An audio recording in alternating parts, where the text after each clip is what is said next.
ఒక యాంకరు సంక్రాంతి కమ్మవాళ్ళ పండుగ కమ్మవాళ్ళు చేసుకునే పండగ అని ఒక వీడియో చేశారు. దాని మీద చాలా కాంట్రవర్సీ నడుస్తుంది. ఆ యాంకర్ ఎవరైనా నా దగ్గరికి పంపిస్తే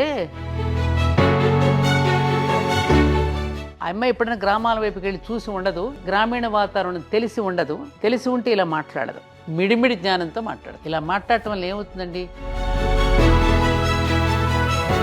స్త్రీ అనగానే ఒక చీరా జాకెట్టు కట్టుకున్న స్త్రీలు ఎవరు? ఆమెలో స్త్రీత్వం ఉంటేనే స్త్రీ. సత్వగుణ రజోగుణ తమో గుణాలు చక్కగా సరైన రేషియోలు ఉంచుకునేదే స్త్రీ. ఆ నిష్పత్తి చెడిపోతే దారి తప్పినట్టే. మరి ఆ పిల్లలందరూ అట్లాంటి తాగేసేసి తందనాలు ఆడేసేసి ఆ మైకంలో ఆ మత్తులో భార్యని చంపుతాడు, బిడ్డల్ని చంపుతాడు, తనని తాను కూడా చంపుకుంటాడే. ఇది తెలియదా? జోదం ఆడేవాడు ఎటువంటి పరిస్థితిలో ఉంటాడో కూడా నువ్వు ధర్మరాజు కథను చూసావు కదా. ఆ జోదం అనే మైకంలో పడి తన భార్యనే పణంగా పెట్టేశాడే. మరి ఇవన్నీ మనకి తెలిసిన కథలేగా మనం చూస్తున్నాం కదా సమాజంలో. మరి వాటిని ఏం సరి చేసుకుంటున్నాం మనం? నువ్వు ఒక సినిమా చూసినా, ఒక మొబైల్ చేత పట్టుకున్నా సమాజాన్ని భ్రష్టు పట్టించేదే ఎక్కువ కనపడుతుంది తప్ప సమాజాన్ని బాగు చేయడానికి మాలాంటి కొన్ని సంస్థలు కృషి చేస్తున్నాయి. రాక్షసులేక శక్తి బాగా పెరిగిపోయినప్పుడు, దేవతలు కూడా శక్తి తరిగిపోయినప్పుడు ఏమీ చేయలేని నిస్సహాయ స్థితిలో పడి విష్ణుమూర్తిని మొరపెట్టుకున్నారనే గాథలు మనం చదివాం. అది నడుస్తోందిగా. ఆడవాళ్ళ వస్త్రధారణ మీద కూడా ఈ మధ్య కొంచెం బాగా చర్చ జరిగింది. మీరు ఒక ఉమెన్గా మీరు ఏంటి, దేన్ని కరెక్ట్ అంటారు? తనకు నచ్చినట్లు తను ఉండడమా? పుణ్యప్రదమైనటువంటి ఒక పవిత్రమైనటువంటి ఒక ఇది స్త్రీకి ఇచ్చింది ప్రకృతి. ఇప్పుడు ఆ తల్లి చీర కట్టుకుని వెళ్ళిందండి, ఆ కొంగు చాటును బిడ్డగా పాలించుకుంటుంది, పెట్టి దుప్పటిగా కప్పుకుని నన్ను ఆచ్ఛాదనిస్తుంది, తను రక్షించుకుంటుంది. దుఃఖం వస్తే దీన్ని కంటితో కన్నీటి తుడుచుకుంటుంది.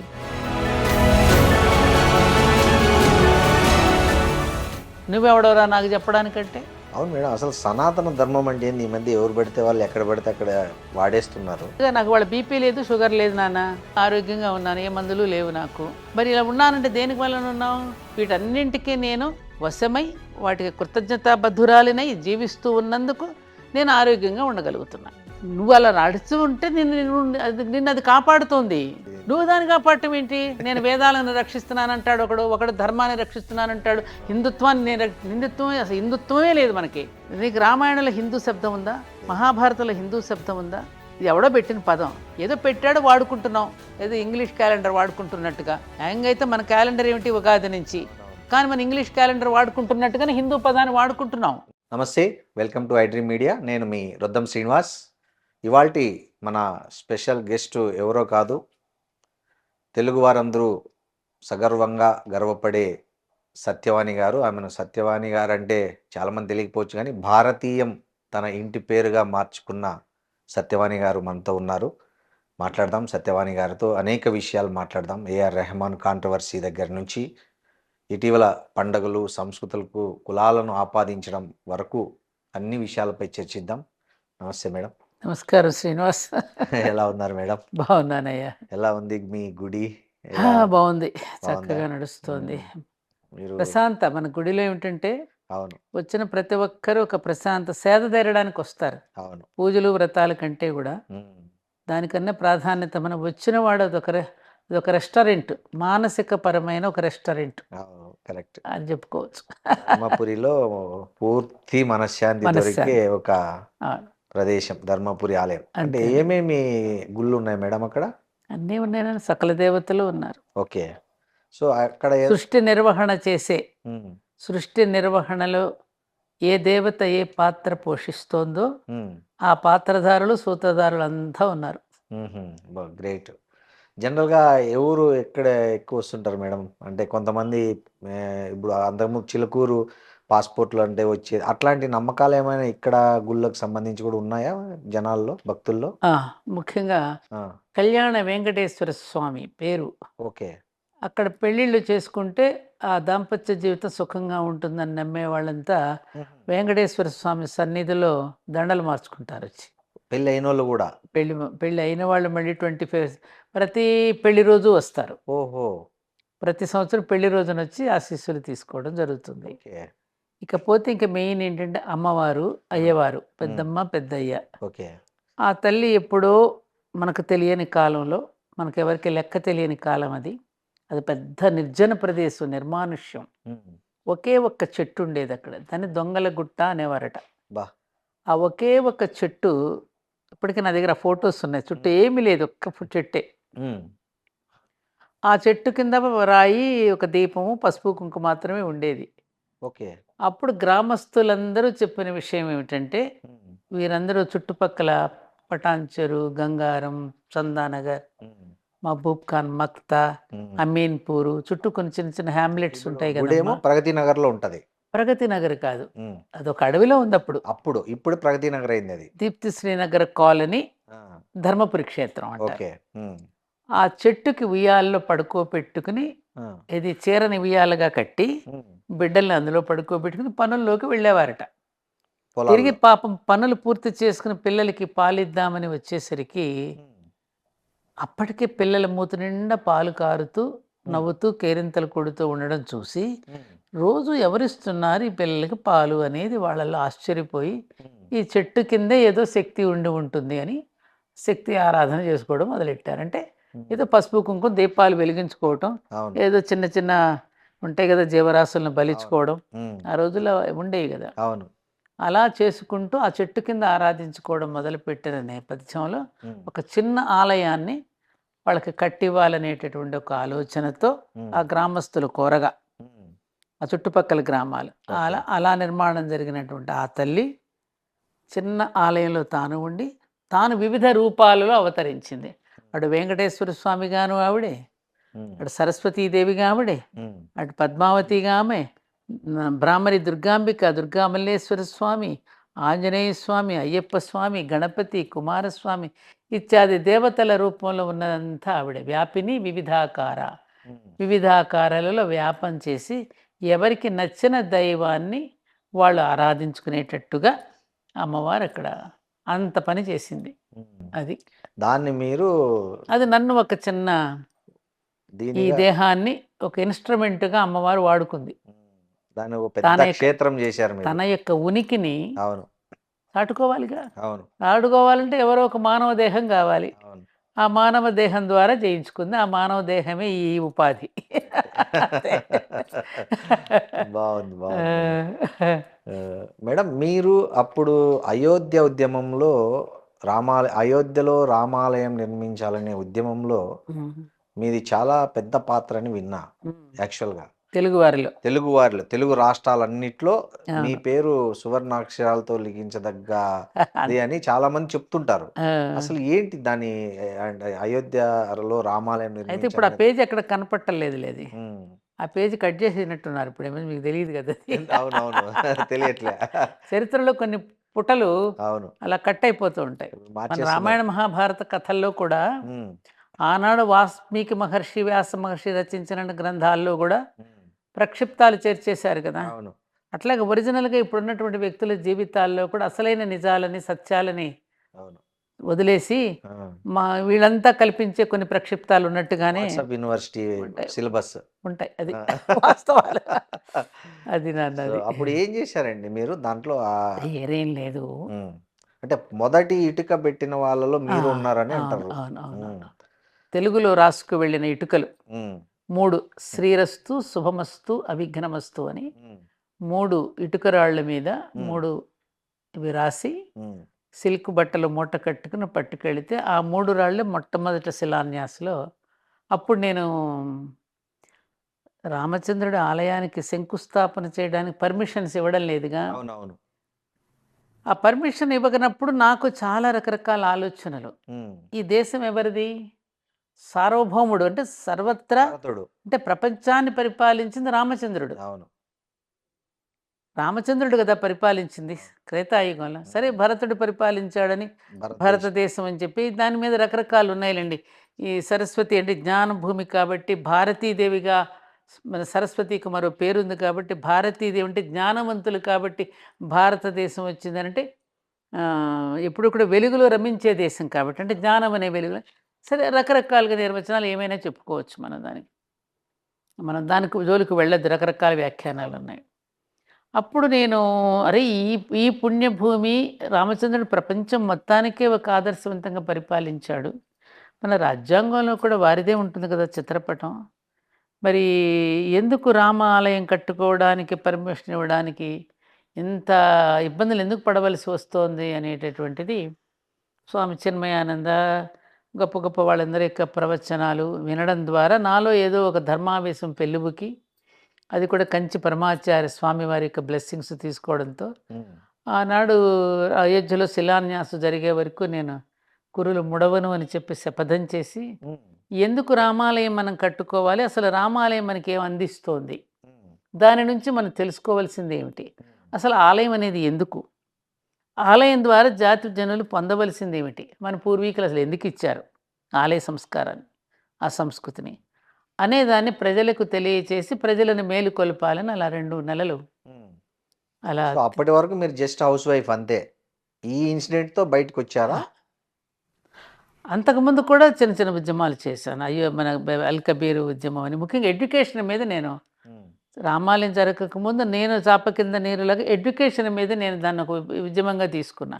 స్కూల్స్కి కాలేజెస్కి వెళ్ళడం, సౌశీల్య అకాడమీని ప్రారంభం చేసి, నేను ఈ మోరల్ ఎడ్యుకేషన్ తీసేశారు కదమ్మా, దాని మోరల్ ఎడ్యుకేషన్ తీసివేయడం వల్ల సమాజంలో విద్యావంతులు కూడా నేరాలకు ఎందుకు పాల్పడుతున్నారు అనేటటువంటి ఆవేదనతో నేను స్కూల్స్ని ఎంచుకుని పిల్లలకి దానికి కావలసినటువంటి సాహిత్యాన్ని, సహితస్య భావమే సాహిత్యం కదా నాన్న, సమాజం యొక్క హితం కోరుకునేదే సాహిత్యం కదా, అటువంటి సాహిత్యాన్ని టీచర్స్కి ఇస్తూ అప్పుడప్పుడు మీరు చదవండమ్మా, కేవలం పాఠ్యాంశాలే కాదు, పాఠ్యాంశాలకు బదులు మధ్య మధ్యలో ఇవి కూడా మీరు బోధిస్తూ ఉంటే పిల్లవాడి మనసులో అది ఆ చిత్తంలో ఎప్పుడైతే వాడు ముద్రింపబడుతుందో అతడు తప్పు చేయడానికి భయపడతాడని అలా చాలా స్కూల్స్, కొన్ని వేల మంది అలా ప్రారంభమైన ఉద్యమం. అలా అక్కడ ముందు అలా చేసుకుంటూ వస్తున్న నేపథ్యంలో 89లో ఈ ఇన్సిడెంట్ జరగడంలో కాస్త నాకు ఎక్కడైనా ఏదైనా గబుక్కున అన్యాయం, ఇది దుర్మార్గం అని అనిపించినప్పుడు స్పందించడం అనేది అది బై బర్త్ ఉన్నది, ఇవాళ కొత్తగా వచ్చింది. ఇంకా చిన్నప్పుడే గుడిలో పానకం పోయకపోతే హరిజనుడికి ఆనాడే పోట్లాడిన నేపథ్యం అది. సూపర్. సో ఆ నేపథ్యంలో నేను ఈ దీంట్లోకి వెళ్ళడం, అక్కడికి వెళ్ళిన తర్వాత అక్కడ మొదటగా ఇటుకలు మా ఇద్దరినే కూర్చోబెట్టి శంకుస్థాపన, రాజమాత విజయరాజ సింధియా గారంతా మమ్మల్ని పక్కన కూర్చోబెట్టి మా చేత చేయించడం, మా వారు నేను, అదొక మధురానుభూతి. అంటే అక్కడ దాకా ఎలా వెళ్ళారు? అప్పుడంతా చాలా పోలీస్ ప్రొటెక్షన్ అట్లా ఉండేది కదా? అది చాలా కళ్ళు కప్పి వెళ్ళాము. ఎలా? అవి పెద్ద అనుభూతులండి, చాలా ఉన్నాయి. అది మీకు ఈరోజు సరిపోదు, అదొక గ్రంథమే, అట్లా అది ఒక గ్రంథమే రాయొచ్చు. అంటే ఎలా కప్పు పోలీసులు కళ్ళు కప్పి అసలు ఏంటండి అది, ఆ రోజున ములాయం సింగ్ యాదవ్ గారు చీఫ్ మినిస్టర్గా ఉన్నప్పుడు కందకాలు తవ్వించేసి సైకిల్ కూడా వెళ్ళనివ్వకుండా చేశారుగా, సైకిల్ కూడా వెళ్ళనివ్వకుండా చేసి ఎక్కడికక్కడ పవర్ ఫెన్సింగ్స్ పెట్టేశారు, ముట్టుకుంటే షాక్ కొట్టేట. అలాంటి సిచ్యువేషన్లో చేరుకోగలిగాం. అదే ఎలా చాలా స్ట్రాటజికల్గా చాలా నాగ్గా చేరుకుని లోపలికి ఎంటర్. సారు ఆర్మీ కాబట్టి ఆయన అక్కడ ఉపయోగపడ్డా మీకు? అట్లా ఏం ఉపయోగపడలేదండి, ఆయన ఆర్మీ ఆఫీసర్, ఆయన కూడా ధైర్యంతో వచ్చారు. అవును, ఆయన అక్కడికి, ఆర్మీ అంటే సివిల్ ఇంజనీర్ కదండి, ఆర్మీ అంటే వీళ్ళకి డ్రెస్ అది ఏముండదు, అవును, సివిల్ సైడ్. అవును. సో ఆ విధంగా మేము చేరుకోగలిగాం. నేను శివచైతన్య గారని, ఇప్పటికి మంగళగిరిలో వారి ఆశ్రమం ఉంది మాతాజీ, ఆమె నాకు తోడున్నారు, నాతో పాటు ఇంకో 15 మంది ఉన్నారు, అందరం కలిసి అక్కడికి సో చేరుకున్నాం. అప్పుడు తెలుగు రాష్ట్రాలంటే ఉమ్మడి ఏపీ నుంచి వెళ్ళింది మీరే అప్పట్లో. సార్ ఇక్కడ తెలంగాణ సో నుంచి మీరు వచ్చారు ఇటుకలు రెడీగా పెట్టుకున్నారు లేడీస్ లో చేయడానికి, పూజ చేయడానికి? మా తమ్ముడికి ఇటుకల ఫ్యాక్టరీ ఉండేది రాజమండ్రిలో, ఆ, అతని దగ్గర ఇటుకలు తెచ్చుకున్నా. ఆహా, ఓకే. అది ఓకే. సో ప్లానెడ్ గానే ఇటుకలు తెచ్చుకొని మూటలో కట్టుకొని పోయారు, అంతే. అదేదో లగేజ్ లాగా ఎత్తుకెళ్ళారు. లగేజ్ లాగా. సో అప్పుడు మీరు ఇటుక లేకపోతే అక్కడ అది చేయడానికి వాళ్ళు అక్కడ ముందు అక్కడ లేదండి, ఆ? ఇటుకలు ఎన్ని వచ్చినాయి అనుకున్నారు ఇక్కడికి, నేను పట్టుకెళ్ళి 3 నేను పట్టుకెళ్ళి ప్రథమం అయింది. ఆ, అటు జాంబియా నుంచి కానీ, మన ఉగాండా, మన ఆఫ్రికన్ కంట్రీస్ నుంచి, అమెరికా దేశాన్ని నుంచి, సింగపూర్, అన్ని దేశాలు 128 దేశాల నుండి ఇటుకలు వచ్చాయి. బా, ఆ, ఒక దేశం నుంచి దేశం పేరు సడన్గా గుర్తురావడం లేదు, యజ్ఞం చేసి, ఎన్నో యజ్ఞాలు చేసి, ఆ యజ్ఞంలో వచ్చిన భస్మం ఉంటుంది, అవును. ఆ భస్మంతో ఇటుకలు తయారు చేశారు. ఓ, ఆ ఇటుకలు కూడా ఉన్నాయి ఇంకా అక్కడ అయోధ్యలో, ఓకే.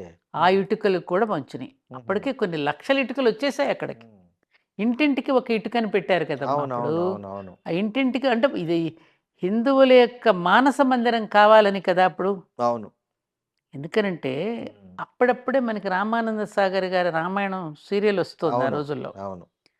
ఆ సీరియల్ని ఎంత అద్భుతంగా తీశారో, ప్రజలు కూడా ఆ 9 గంటలు అవుతోందంటే ఇంట్లో అన్ని పనులు పూర్తి చేసుకుని అందరూ ఎవరు నాట్ ఓన్లీ హిందూస్ అండి, Yes. అటు మహమ్మదీయుల దగ్గర నుంచి అందరూ కూడా ఆ సీరియల్ని చాలా ఉత్సాహంతో చూసి ఒక ఉత్తేజాన్ని పొందినటువంటి రోజులు అవి. కరెక్ట్గా ఆ సమయానికి ఈ ఉద్యమం కూడా ఉండడం చేత ప్రజలందరూ కూడా చాలా చైతన్యవంతులై అప్పుడప్పుడు మేము చెప్పేటటువంటి విషయాల వల్ల అలా హిందూ మానస మందిరంగా చేసుకోవాలి. దాని నుంచి పరిపాలన అనేది అక్కడ నుంచి సాగాలి. రామచంద్రుడిని అక్కడ పెట్టుకుని మనం పరిపాలన సాగించుకుంటున్నాం అనే భావనతో జరగాలని కదగా మనం అప్పుడు పెట్టుకుంది. అవును. ఆ నేపథ్యంలో వెళ్ళడం జరిగింది. మీరు ఆశించింది ఇప్పుడు నెరవేరిందా? ఆలయం పూర్తయింది అంత కాబట్టి. తొందరగా ఎక్కడవుతాయి? అన్ని రకాల సహకారాలు ఉండాలి కదమ్మా అవును. ప్రభుత్వం. ఇప్పుడు ఎందుకంటే ఇన్నాళ్లుగా జీర్ణించుకుపోయినటువంటి ఈ బ్రిటిష్ వాళ్ళు వచ్చి మనల్ని భ్రమలు కలిగించి అనేక రకాలైనటువంటి ఏమంటారు దుష్ట ప్రచారాలు చేసి మన దేవీ దేవతల మీద ఎన్నో రకాలుగా ప్రయోగాలు చేశారు కదా. వాటన్నింటి నుంచి బయటపడాలి అంటే మళ్ళీ మనలో జ్ఞానోదయం కలగాలంటే కొంత సమయం పడుతుంది కదా. అవునవును. కాబట్టి ప్రారంభమైంది కొంతవరకు, ఇది కొంతవరకు నెరవేరుతుంది. నెరవేరడానికి కావలసినటువంటి ఒక ఈ మధ్యన అంటున్నాం కదా పంచ పరివర్తన అని కూడా తీసుకొని వచ్చారు కదా. ఆ కుటుంబ నేపథ్యంలో మనం ఏ విధంగా పెరగాలి, పర్యావరణాన్ని ఎలా కాపాడుకోవాలి, మనలో సివిక్ సెన్స్ని మనం ఎలా పెంచుకోవాలి, ఇవన్నిటిని మీదే మళ్ళీ ప్రజల్లోని ఎడ్యుకేట్ చేయాలి కదా. అది కూడా కొంచెం ప్రారంభమైంది కాబట్టి ఓకే. ఒక్క రోజులో తెల్లవారదు కదా నాన్న, అవునవును. ఏదో ఒకరోజు తెల్లవారుతుంది. అవును. మేడం, ఈ మధ్య ఒక మన దేశంలోనే ప్రముఖ మ్యూజిక్ డైరెక్టర్ ఏఆర్ రెహమాన్ ఒక వ్యాఖ్య చేశారు. బీబీసీలో ఇంటర్వ్యూ ఇస్తూ, ఈ 8 సంవత్సరాలుగా పవర్ షిఫ్ట్ అయింది దేశంలో. దానివల్లనేమో నాకు అవకాశాలు తగ్గాయి. బహుశా దానికి నా మతం కూడా ఒక కారణం కావచ్చేమో అనే ఒక వ్యాఖ్య చేశారు. దాని మీద హిందూ అవునా? విహెచ్పి వాళ్ళు గానీ చాలామంది చాలా రకాలుగా స్పందించారు. సో, మీరు వినలేదు నేను. అన్నారు ఆయన ఆ మాట. మ్మ్. సో, దీన్ని మీరు ఎలా చూస్తారు ఒక హిందుత్వవాదిగా? ఆయన అలా అన్నారు అంటే అది చాలా దారుణం. హ్మ్. ఎందుకంటే ఒక మ్యూజిక్ డైరెక్టర్గా ఏఆర్ రెహమాన్ పొందినన్ని అవకాశాలు అవును. ఈవెన్ మన ఇది ఉంది కదా రామాయణ, ఇప్పుడు వస్తున్న రామాయణం దాంట్లో కూడా దాంట్లో ఆయనే కూడా మ్యూజిక్ మ్యూజిక్ డైరెక్టర్. డైరెక్టర్గా ఉన్నారు. ఎన్నో అద్భుతమైనటువంటి సినిమాలకు ఆయన మ్యూజిక్ డైరెక్టర్ వ్యవహరించారు. అవును. తర్వాత ఆయన దీనికి వందే మాత్రం వాటికి ఆస్కార్ అవార్డును పొందినటువంటి వాడు. భారతదేశం ఆయన ఎంతో ఆదరించింది. అవును. ఆయన అంటే అసలు దేశ కాలాలకు అతీతంగాను కులాలకి మతాలకు అతీతంగా చూసే దేశం ఏదైనా ఉందంటే అది నా దేశమే. హ్మ్. దాన్ని అర్థం చేసుకోకుండా అది ఒక ధర్మసత్రంలా ఉన్నది కదా అని ఎవడు పడితే అలా మాట్లాడితే ఎట్లా? నా ఉద్దేశంతో నేనేమనుకుంటున్నానంటే ఈ ఈ మధ్య కాస్త ప్రజలలో ఒక చైతన్యం వస్తుంది. హిందూ దేశం పట్ల, హ్మ్. హిందుస్థాన్ పట్ల ఒక చైతన్యం ప్రజలలో రగులుతోంది. హ్మ్. దానికి ఎగనెస్ట్‌గా ఏదైనా చేయాలని ఎవరైనా అనిపించారేమో! హుహు. చెప్పలేం గదా! వాళ్ళ అంటే మేధావులు, గొప్పవాళ్ళు కూడా చిన్న చిన్న ప్రలోభాలకు కూడా లొంగిపోయే రోజులొచ్చాయి ఇవాళ. హ్మ్. డబ్బుకు దాసోహం అయిపోయింది లోకం. అవును. ఆ నేపథ్యంలో ఏమైనా అన్నాడేమో అని కూడా నాకు డౌటొస్తోంది. లేకపోతే హ్మ్. ఆయన పొందినంత లబ్ధి ఎవరు పొందారండి? అవును. ఎంత హైయెస్ట్ పేరు పెయిడ్ మ్యూజిక్ సంపాదించుకున్నాడు? డైరెక్టర్ అతను. హైయెస్ట్ పెయిడ్ గదా! అవును. ఆ మాట అన్నాడంటే చాలా ఆశ్చర్యంగా ఉంది నాకు. అలా అనకూడదే! హ్మ్. ఎందుకన్నాడు ఆ మాట?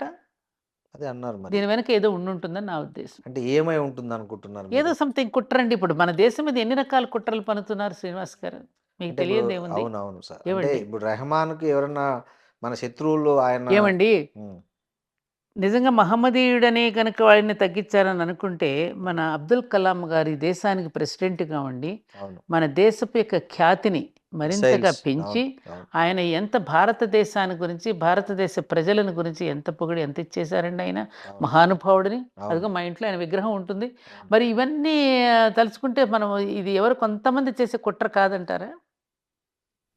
ఎంతమంది అదే ఎంతమంది గొప్ప ఫ్రస్ట్రేషన్‌లోనే. వాళ్ళని ఈ దేశం హక్కును చేర్చుకో అదెంత ఎందుకంటే తస్లీమా నస్రీన్ హ్మ్. 'లజ్జా' అనేటువంటి పుస్తకం రాస్తే అవునవునవును. ఆమెను బంగ్లాదేశ్ బహిష్కరించి నుంచి బహిష్కరించారు. బహిష్కరిస్తే ఏ దేశం ఆశ్రయం ఇచ్చిందండి ఆవిడకి? ఇండియా. నా దేశం కదా ఆశ్రయం అవును. ఇచ్చింది. అవును. ఎంతమందిని నా దేశం కడుపులో పెట్టుకుందండి? మొన్నటికి మొన్న ఎన్ని ఆమె రకాల కుట్రలు పన్నినా, ఎన్ని రకాల దాడులు చేసినా, ఆ అమ్మవారు గనక రాక్షసులను సంహరించి మళ్ళీ తన మెడలోనే వేసుకున్నట్టుగా ఏవండి? అవును. మళ్ళీ వాళ్ళందరిని స్వీకరించింది నా దేశం కాదా? అవును. ఎంత దారుణం అండి ఇది. కాబట్టి ఇటువంటి వాటిని తప్పకుండా నన్నడిగితే హిందువులు ప్రతిఘటించడం కాదు. మహమ్మదీయుల విషయాన్ని ప్రతిఘటించి అతని నోరు మూయించాలి. ఏమిట్రా ఇలా మాట్లాడుతున్నావు? మన దేశం మనకు కావాలని మనం విడిపోయితే కూడా మిగిలిన వాళ్ళకు కూడా ఆశ్రయం ఇచ్చి ఉద్యోగాలు కల్పించి చదువులు చెప్పించి మన ప్రత్యేకంగా రాయితీలు ఇచ్చి మైనారిటీస్ పేరు మీద ఇంత ఇచ్చి మనకి ఈ దేశం ఆదుకుంటూ ఉంటే మీరు ఇలాంటి మాటలు మాట్లాడి మేము కూడా జీవించడానికి కావలసినటువంటి ఇబ్బందులు కలిగించే పరిస్థితులు ఎందుకు తీసుకొస్తున్నారు మీరని వీళ్ళే కోప్పడాలి వాళ్ళని. కాదంటారా? కరెక్ట్.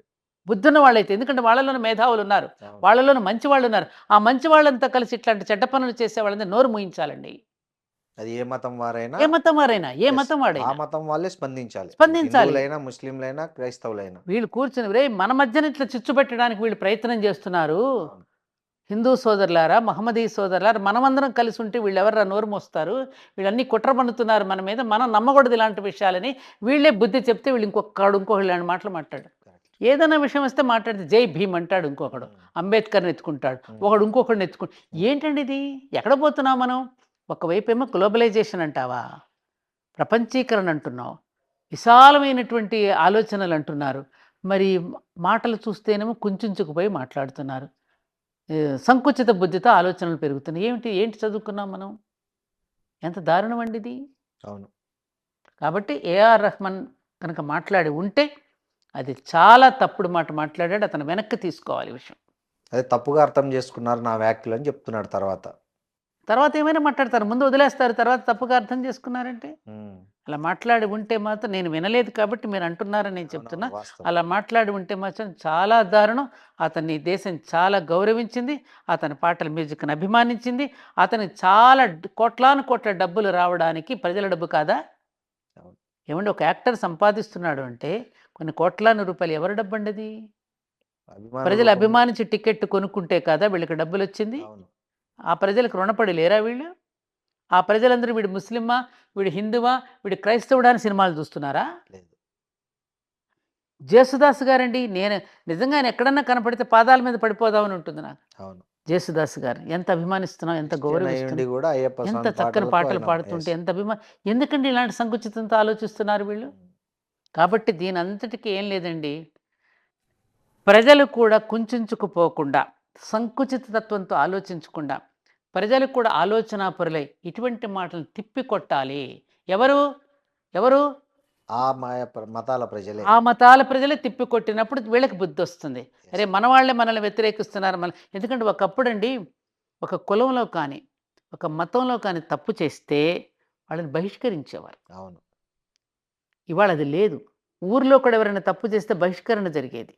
ఊరి పెద్దలందరూ కూర్చుని దానికి ఒక పంచాయతీ పెట్టుకుని తప్పు చేస్తే కులానికి చెడ్డ పేరు తెచ్చినా, గ్రామానికి చెడ్డ పేరు తెచ్చినా, దేశానికి చెడ్డ పేరు తెచ్చినా బహిష్కరించేవారు. అవును. ఇవాళ కోప్పడేవాడు లేడండి, మందలించేవాడు లేడండి. ఎవడిష్టం వాడు మాట్లాడేయచ్చు. అందులో సోషల్ మీడియా వచ్చింది, ఎవడిష్టం వచ్చినప్పుడు వాగేయచ్చు, అవును. ఏది పడితే అది మాట్లాడేయచ్చు. అవును. ఈ పద్ధతి చాలా తప్పండి, చాలా తప్పు. మేడం, ఇట్లాంటిదే ఇంకో కాంట్రవర్సీ. ఈ మధ్య ఒక యాంకరు సంక్రాంతి కమ్మవాళ్ళ పండుగ, కమ్మవాళ్ళు చేసుకునే పండగ అని ఒక వీడియో చేశారు. దాని మీద చాలా కాంట్రవర్సీ నడుస్తుంది. అవునా? ఆ. ఇవన్నీ నేను చూడను కదండి, నాకు తెలియవు ఇవన్నీ. అవును. అంటే నిజంగా ఈ పండుగలు ఇట్లాంటివి అనేవి కొన్ని కులాలకు సంబంధించినవా, లేకపోతే మొత్తం అందరూ కలిసి చేసుకునేవా? ఆ యాంకర్ ఎవరో నా దగ్గరికి పంపిస్తే ఆ. కూర్చోబెట్టి చెప్తా దానికి. ఉమ్. గ్రామం వైపుకి ఎప్పుడైనా అసలు చూసిందా? ఉమ్. సంక్రాంతి పండుగ వస్తే అన్ని కులాల వాళ్ళు కలిసి చేసుకునే పండుగ. అవును. ఆ అమ్మాయి ఎప్పుడైనా గ్రామాల వైపుకి వెళ్ళి చూసి ఉండదు, ఉమ్. గ్రామీణ వాతావరణం తెలిసి ఉండదు. ఉమ్. ఏమండి? అవును. తెలిసి ఉంటే ఇలా మాట్లాడదు. ఉమ్. అన్ని కులాల వాళ్ళు కలిసి చేసుకునే పండుగే సంక్రాంతి పండుగ. ఉమ్. మన ఇంటికి ధాన్యం వస్తోంది అంటే ఆ ధాన్యం రావటానికి అందరి కృషి ఉంటుంది దానిలో. ఖచ్చితంగా. నాట్లు వేసేవాడి దగ్గర నుంచి ఉమ్. దున్నేవాడి దగ్గర నుంచి, నాట్లు వేసేవాడు, కోసేవాడు, తూర్పారు పట్టేవాడు, పంట తెచ్చేవాడు, మళ్ళీ బియ్యాన్ని మిల్లులు ఆడించేవాడు, దంచేవాడు, Yes. వండేవాడు, అవును. పంచేవాడు, ఇంతమంది కృషి చేస్తే ఉంటుందని అవును. ఆ కృతజ్ఞతతోని గ్రామం అంతా కలిసి భోజనం చేసేటటువంటి పండుగ సంక్రాంతి పండుగ. ఉమ్. దాన్ని ఆ విధంగా మాట్లాడిందంటే చెప్తున్నా కదండి, ఈ మధ్యన ఉమ్. మీడియా మా ఎవరో గురువుగారు చెప్పిన బొడ్డు ఓడని వాడు కూడా మాట్లాడుతున్నాడు. అవును. మిడిమిడి జ్ఞానంతో మాట్లాడుతున్నారు. ఇలా మాట్లాడటం వల్ల ఏమవుతుందండి, ఇప్పటికే ఒక కులం మీద కావలసినంత ద్వేషాన్ని పెంచేశారు. అవును. బాగా అవును. బాగా పెంచేశారు. ఉమ్. ఇప్పుడు చాలామంది వాళ్ళ వాళ్ళ పరిషత్తుల్లో వాళ్ళు మాట్లాడుకుంటుంటే వాళ్ళని ఏమనడలా, అవును. వీళ్ళు మాట్లాడుకుంటే మాత్రం కామెంట్ పెడుతున్నారు. కారణం ఏమిటి? ద్వేషం. ఎందుకు ఆ ద్వేషం? ఇట్లాంటి వ్యాఖ్యల వల్లనే. ఏమండి ఎందుకు ఇట్లాంటి వ్యాఖ్యలు చేస్తే ద్వేషం పెరగదు మరి? అంతే కదా. ఎందుకని? వాళ్ళు ఏం చేశారని? సంపద పెంచడం తప్ప, ఉద్యోగాలు కల్పించడం తప్ప, ఏమండి పాడి పంటలు అభివృద్ధి చేయడం తప్ప, ఇండివిడ్యువల్‌గా ఎవరికి వాడు స్వాభిమానంతో బ్రతకడం తప్ప? చెప్పండి. అందుకని ఈ ద్వేషం, ఈ అసూయ, ఈ చుప్పనాత్తనాలు మానుకుంటే అందరూ విశాలంగా ఆలోచించగలిగే శక్తి కనుక వాళ్ళలో ఉంటే ఇట్లాంటి వ్యాఖ్యలు రావు. కాబట్టి ఇలాంటి మాట్లాడే వాళ్ళందరికీ ప్రజలందరూ కలిసి నోరు మూయించాలి. సో, ఇందాక ఒక మాట అన్నారు. ఆ యాంకర్ నా దగ్గరికి వస్తే ఏం చేస్తారంటున్నారు? నేనా? ఆ! నోరు మూయిస్తానండి. ఓకే. నోరు మూయిస్తాను. సమాధానం చెప్పి నోరు మూయిస్తాను. ఓకే. మేడం ఇంకోటి ఈ మధ్య సోషల్ మీడియా కూడా అన్నారు కదా, అట్లనే మీడియా కూడా ఈ మధ్య వ్యక్తిగతమైన విషయాల పట్ల ఫోకస్ బాగా పెంచింది. ఐ మీన్ పెద్ద మీడియా నుంచి సోషల్ మీడియా వరకు ముఖ్యంగా లేడీస్ను టార్గెట్ చేస్తూ సోషల్ మీడియాలో క్యారెక్టర్ ఎందుకండి అసాసినేషన్. మర్చిపోయి మీరు అన్నారు కాబట్టి గుర్తొచ్చింది నాకు. ఒకసారి ఏదో కేజీఎఫ్ మీటింగ్ పెడితే అనుకోకుండా నేను అందులో మాట్లాడాను. నేను మాట్లాడిన దాంట్లో ఏమన్నాను నేను? ఏది ఏమైనా ఇప్పుడు మా పెద్దవాళ్ళు కూడా చెప్తున్నారుగా, ఏదైనా కులం అనేది ఇంట్లోనే, బయటికెళ్తే మనం భారతీయులు. ఈ స్థాయి నుంచి తెలుగు వాళ్ళం అనే స్థాయి నుంచి భారతీయులుగా మనం ప్రమోట్ చెందాలి అని చెప్పిన పాయింట్ ఎవడికి గుర్తురాలా. నేను అక్కడ మాట్లాడేసరికి ఈ మధ్య కాలంలో నేను ఏదైనా మాట్లాడితే ఈ గాడిద కొడుకులు కొంతమంది ఉంటారుగా, ఈ పనికి మాలిన ఏ పని పాట లేకుండా జులాయి వెధవలో, వాళ్ళ కింద నేను ఏదైనా మాట్లాడుతుంటే కమ్మ కుల గజ్జి అని పెడుతున్నారు. మరి వాళ్ళు వేరే వాళ్ళు మాట్లాడుతున్న ఎందుకు పెట్టట్లా? వేరే వాళ్ళు కూడా వాళ్ళ ఇంటి వాళ్ళ కులం పేరును కూడా ఇంట్లో తగిలించుకుని మాట్లాడుకుంటున్నారు, పేరులో తగిలించుకుని మాట్లాడుతున్నారు. బ్రాహ్మణ పరిషత్తులు పెట్టారు. అన్ని పరిషత్తులకి గవర్నమెంట్ కూడా వాళ్ళకు కూడా వాళ్ళంత డబ్బులు ఇచ్చి పరిషత్తులకు భూములు కూడా ఇస్తోంది.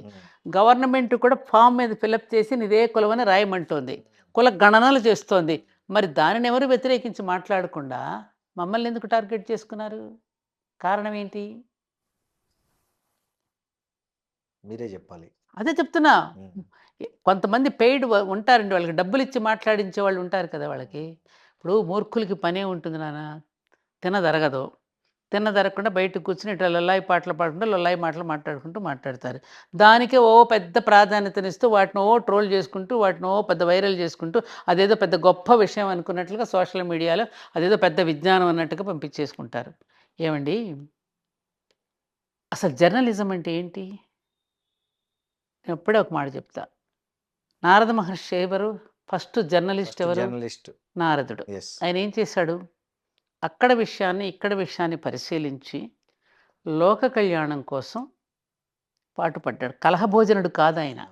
లోక కళ్యాణం కోసం దాన్ని సరిదిద్దడానికి, గర్భభంగం చేయడానికి, మళ్ళీ వాళ్ళ పరివర్తన తేవడానికి చేసింది నారద మహర్షి.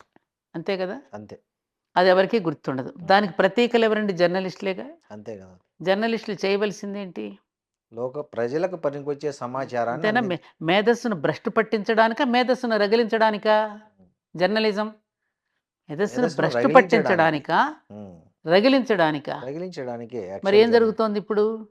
ఇష్టానుసారంగా స్త్రీల మీద ఎన్ని రకాల జోక్స్, వెకిలి జోక్స్, వాళ్ళని ఇష్టం వచ్చినట్టు మాట్లాడటం. అందరు స్త్రీలు ఒక రకంగా ఉంటారా? స్త్రీలలో కూడా ఎన్ని రకాల జాతులు ఉన్నాయి కదండి. శూర్పణఖ జాతి ఉంటుంది, సీతమ్మ జాతి ఉంటుంది, అందరూ ఉంటారు, అన్ని రకాల వాళ్ళు ఉంటారు. స్త్రీ అనగానే ఒక చీరా జాకెట్ కట్టుకున్న స్త్రీలు ఎవరు? అవును, స్త్రీత్వం ఉంటేనే స్త్రీ. సత్వగుణ రజోగుణ తమో గుణాలు చక్కగా సరైన రేషియోలో ఉంచుకునేదే స్త్రీ. ఆ నిష్పత్తి చెడిపోతే దారి తప్పినట్టే కదా. మరి అట్లాంటిది అన్ని పెట్టుకుని అనవసరంగా వాళ్ళ మీద క్యారెక్టర్ అసాసినేషన్స్ చేయడం, పెద్ద పెద్ద వాళ్ళ మీద ఏదో ఒక విధంగా వాళ్ళని మానసికంగా వాళ్ళని పొంగదీసి. ఈ మధ్యన ఒక ఐఏఎస్ ఆఫీసర్ గతను విన్నాను, ఎంత బాధపడ్డానంటే నేను ఆ విషయం చూసి. పాపం ఆవిడ ఆత్మహత్యకు కూడా పాల్పడబోయేంత మానసికంగా కుంగిపోయింది అంటే అది ఎంత పాపం అండి.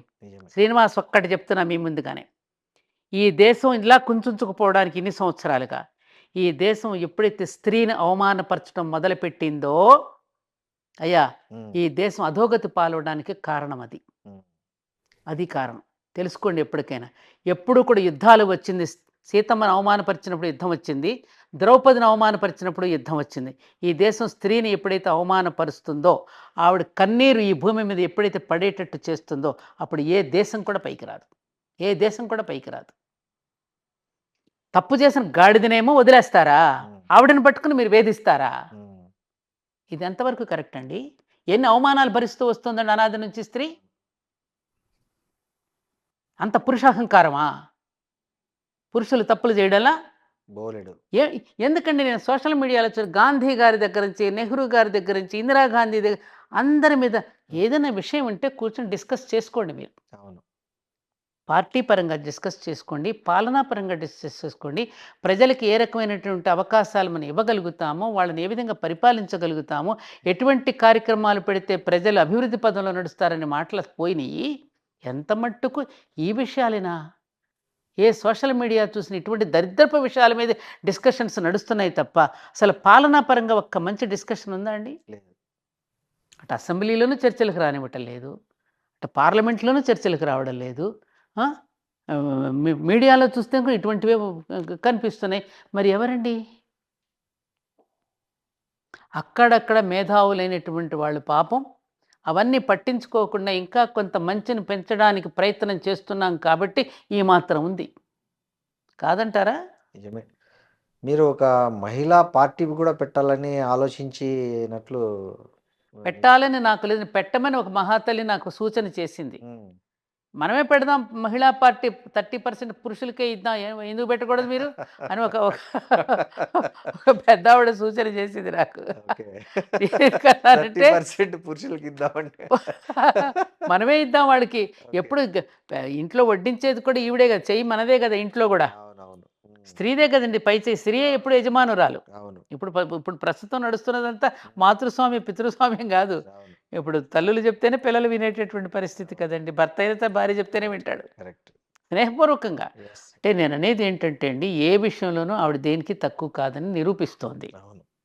అవునా? పురుషుడికి కూడా సమర్థవంతుడిని చేసేది కూడా స్త్రీయే కాబట్టి అన్ని పనులు నేను చేసుకొస్తున్నాను, నిన్ను ఒక సమర్థుడిగా తయారు చేసి సమాజానికి పంపిస్తోంది స్త్రీ. సౌశీల్యం స్త్రీ అయితే సామర్థ్యం పురుషుడిదండి. ఈ సౌశీల్యానికి సామర్థ్యానికి కలిగే సంతానమే వివేకం. ఈ సౌశీల్యం సామర్థ్యం కలిసి వివేకం పుడుతుంది. ఇవాళ లేదుగా అది కదా. కాబట్టి వాడు సమర్థుడు కానప్పుడు తాను బయటికి ఇప్పుడు మీరు చూడండి, చాలామంది కుటుంబాల్లో పాపం పురుషులు కొంత నెమ్మదిగా ఉంటారు, వాళ్ళు ఆ సామర్థ్యం అంత కనపడకపోవచ్చు. అప్పుడు స్త్రీ ఏం చేస్తుంది? ఆ రోల్ తను తీసుకుని పడినప్పుడు, బండి నడుస్తుంటే 2 ఎద్దులు ఉంటాయి నాన్న. కుటుంబం అనే బండికి 2 ఎద్దులు. ఒక ఎద్దు వీక్ అయితే రెండో ఎద్దు నడుపుతుంది బండిని కాదా? అలాగే సంసారంలో కూడా పురుషుడు అసమర్థుడైనప్పుడు, అనారోగ్యవంతుడైనప్పుడు, అనారోగ్యవంతుడైనప్పుడు ఆ బండిని స్త్రీ నడుపుతుందా లేదా? ఎంతోమందిని చూస్తున్నారండి. మా ఇంట్లోనే ఉంది ఒక అమ్మాయి పాపం, మా ఇంట్లో మా పరిచారిక. విపరీతంగా భర్త తాగి వచ్చేవాడు, నాన్నగా వచ్చేవాడు. మరి బిడ్డల్ని పోషించుకోవడానికి మరి ఆ అమ్మాయి నానా కష్టాలు పడుతోంది. అలా హాస్పిటల్స్లో చాలామంది నేను ఈ స్వీపర్స్ని వీళ్ళని చూసి నేను ఇంటర్వ్యూ చేస్తే వాళ్ళ కష్టాలు చెప్తే, ఏం చేస్తామమ్మా, తాగొచ్చి కొడుతుంటాడు, వాడి పిల్లల్ని నేను పోషించుకోవాలి కదమ్మా, వాడు వస్తే వాడు ఇంకెవరితోనే వేసుకుపోతే నేను వచ్చి బిడ్డల కోసం ఈ పని చేస్తున్నానమ్మా అని. ఎంతమంది స్త్రీలు, 100 మంది లేరండి, 1000 మంది లేరండి అలాంటి స్త్రీలు. కానీ మేడం ఈ మధ్య కొంచెం స్త్రీలే చంపడం మొదలు పెట్టారు. ఒక ట్రెండ్ కొత్తగా అనిపిస్తుంది. ఇది ముందు కూడా ఉన్నా మీకు తెలిసి? ఏమండి, అక్కడక్కడక్కడ కొన్ని సంఘటనలు జరుగుతూ ఉండొచ్చు. డ్రమ్ముల్లో కుక్కేయడము, కుక్కర్లో కుక్కే తప్పు. అట్లా పురుషులు స్త్రీలను అలా పెద్ద పెద్ద పురుషులు కూడా స్త్రీలను మంటల్లోకి తోసేసి చంపేసిన పురుషులు ఉన్నారు. స్త్రీలు ఈ మధ్య కాలంలో మనం వింటున్నాం. ఆ కాలంలో ఉందో లేదో అనేటువంటి మనకు తెలియదు, అరుదుగా విన్నాం. ఇప్పుడు ఎందుకు తెలుస్తున్నాయి అంటే మీడియా చాలా ఎక్కువైపోయింది. ప్రతివాడు తన సొంత ఛానల్ పెట్టుకోవడం అనేది అలవాటు పడిపోయాడు. ఎవడికి వాడే చేతిలో ఉంది తీసేసి పెట్టేస్తున్నాడు. ఇవన్నీ కూడా తాను ఇంకా భరించలేనటువంటి పరిస్థితిలో వచ్చినప్పుడు, చట్టం కూడా దానికి సహకరించినప్పుడు, ఎవరో తనకి ఏ రకమైనటువంటి సహకారం తాను అందించినప్పుడు ఒక ఫ్రస్ట్రేషన్లో కొన్ని జరుగుతూ ఉంటాయి. ఆలోచించండి మీరు. మాలతి చందూరు ఒక పుస్తకం రాసింది. నాకు చిన్నప్పుడు చదివాను ఆ బుక్. నాకు ఆ పుస్తకం ఎంత ఉపయోగపడిందంటే, ఆలోచించు అని బుక్ రాసింది. అవతలివాడు ఏ పరిస్థితిలో ఆ తప్పు చేసి ఉంటాడు అని అవతలివాడి స్థితిలో కూడా నువ్వు నిలబడి చూడు, ఆలోచించు అని చెప్పింది ఆవిడ. ఉమ్, ఆ ఆ పాయింట్ నా మైండ్లో బాగా పడిపోయింది.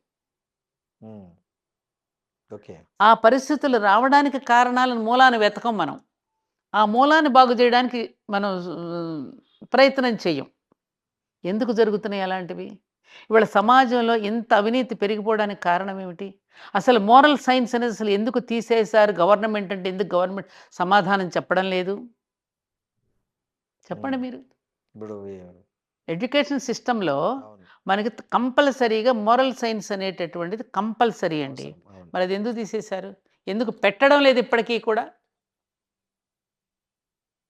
మరి హత్యలు చేయరా? దోపిడీలు చేయరా? రోజు పిల్లలకి మీరు ఇన్నిన్ని దుకాణాలు తెరిచి దాని మీద ఆదాయం సంపాదించుకుంటున్నాం అంటున్నారే, మరి ఆ పిల్లలందరూ అట్లాంటి తాగేసేసి తందనాలు ఆడేసేసి ఆ మైకంలో ఆ మత్తులో భార్యని చంపుతాడు, బిడ్డల్ని చంపుతాడు, తనను తాను కూడా చంపుకుంటాడే. ఇది తెలియదా? ఆ స్థితిలో ఉన్నవాడు ఎలా ప్రవర్తిస్తాడో, జోదం ఆడేవాడు ఎటువంటి పరిస్థితిలో ఉంటాడో కూడా నువ్వు ధర్మరాజు కథను చూసావు కదా. అవును, ఆ జోదం అనే మైకంలో పడి తన భార్యనే పణంగా పెట్టేశాడే. మరి ఇవన్నీ మనకి తెలిసిన కథలేగా మనం చూస్తున్నాం కదా సమాజంలో. మరి వాటిని ఏం సరి చేసుకుంటున్నాం మనం? అవును, ఇది సమాజ శ్రేయస్సును కోరుకోవడమా? సమాజాన్ని భ్రష్టు పట్టించేసి వాళ్ళ మీద మనం పేలాలు ఏరుకోవడమా? ఆలోచించండి మీరు. అవును.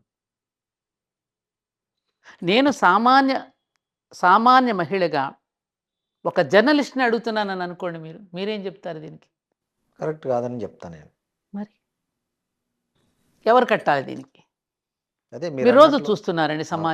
సమాజాన్ని సంస్కరించడానికి కలిసిన చర్యలు మీకేం కనిపిస్తున్నాయి? ఏమీ లేవు. అన్నీ చెడగొట్టే ప్రయత్నాలు ఎక్కువ అదే కదా. జరుగుతున్నాయి. సోషల్ మీడియా, నువ్వు ఒక సినిమా మొబైలు. చూసినా, అవును, ఒక మొబైల్ చేత పట్టుకున్నా, అవును, ఏది పట్టుకున్నా మనకి సమాజాన్ని భ్రష్టు పట్టించేదే ఎక్కువ కనపడుతోంది తప్ప, సమాజాన్ని బాగు చేయడానికి మాలాంటి కొన్ని సంస్థలు కృషి చేస్తున్నాయి. చాలా చేస్తున్నాయి. అదెంత సరిపోతుంది? సరిపోదు. ఇదేమి ఇంత పెరిగిపోతుంది. ఇదెంత దానికి దీనికి ఇప్పుడు ఆహ్, రాక్షసుల యొక్క శక్తి బాగా పెరిగిపోయినప్పుడు, దేవతలకు కూడా శక్తి తరిగిపోయినప్పుడు ఏమీ చేయలేని నిస్సహాయ స్థితిలో పడి, విష్ణుమూర్తిని మొరపెట్టుకున్నారనే గాథలు మనం చదివాం. అవును, అది నడుస్తోందిగా. అవును, అది నడుస్తోందిగా. చివరికి బాబు ఇక మా వల్ల ఏం కాదు, నువ్వే దిగిరావయ్యా, యదా యదా హి ధర్మస్య గ్లానిర్భవతి భారత చదువుకున్నాంగా. ఇంకెప్పుడు దిగి వస్తావయ్యా అని ఎదురు చూసే పరిస్థితిలో ఉన్నాం మేము. వస్తాడంటారా? ఆ! వస్తాడంటారా? అయ్యో! తప్పకుండా. హ్మ్. తప్పకుండానండి. ఆల్రెడీ కొంత నేచర్ స్టార్ట్ చేసింది. మీరు గమనిస్తున్నారో లేదో, నేను గమనిస్తున్నా. హ్మ్. ఆల్రెడీ నేచర్ స్టార్ట్ చేసింది. వాడు ఎంతటి వాడైనా, హ్మ్. వాడు ఎన్ని కోట్లు సంపాదించినా, ఎంత అధికారంలో ఉన్నా, వాడు ఎంత గొప్పవాడైనా, వాడు చీఫ్ జస్టిస్ అవనివ్వండి, ప్రైమ్ మినిస్టర్ అవనివ్వండి, చీఫ్ మినిస్టర్ అవనండి, ఎవరైనా అవనండి, వాడి కర్మఫలాన్ని వాడు అనుభవించవలసిందే. హ్మ్. నేనైనా, మీరైనా, ఎవరమైనా, అవును, ఎవరమైనా. అది దేవతలే చెప్పారు గదా. దేవతలమైనటువంటి మేము కూడా కాలానికి వశమే. కాలపురుషుడి చేతిలోనే ఉన్నాం.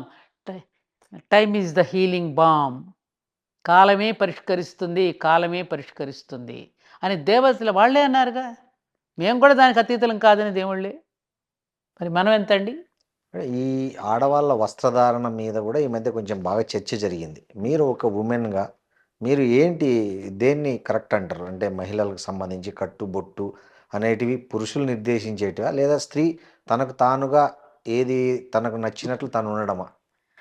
పురుషులు ఎప్పుడూ కూడా ఎవరిని దేని మీద నిర్దేశించలేదండి. హ్మ్. మనకి కొన్ని నియమాలని ఋషులు నిర్దేశించి చెప్పారు. హ్మ్. ఋషులు పురుషులే గదా అంటారు అట్లా. ఋషికలు కూడా ఉన్నారుగా. ఉన్నారు. అక్కడ స్త్రీ పురుష భేదం ఉండదు. అవును. ప్రకృతి పురుషులు అంటే హ్మ్. పురుషుడు అంటే అక్కడ ఏమిటని అర్థం అంటే మానవులు అని అర్థం. అవును. అలాగే ఋషులు అంటే ఏమిటంటే మరి వాళ్ళకేముంది, ఒక అంగవస్త్రమేగా అలా అనుకుంటే నువ్వు అవును. చూస్తే. అవును. ఆచ్ఛాదన కూడా ఉండేది కాదుగా. వాళ్ళు తపస్సు అంటే ఒకప్పుడు ఆదిమ మానవుల్ని మీరు చూశారు. అవును. కథలు విన్నారు. ఏ అవును. వస్త్రం లేదు, ఆకులు అలములు కట్టుకొని తిరిగారు వాళ్ళు. అవునా? అవును. వాస్తవం.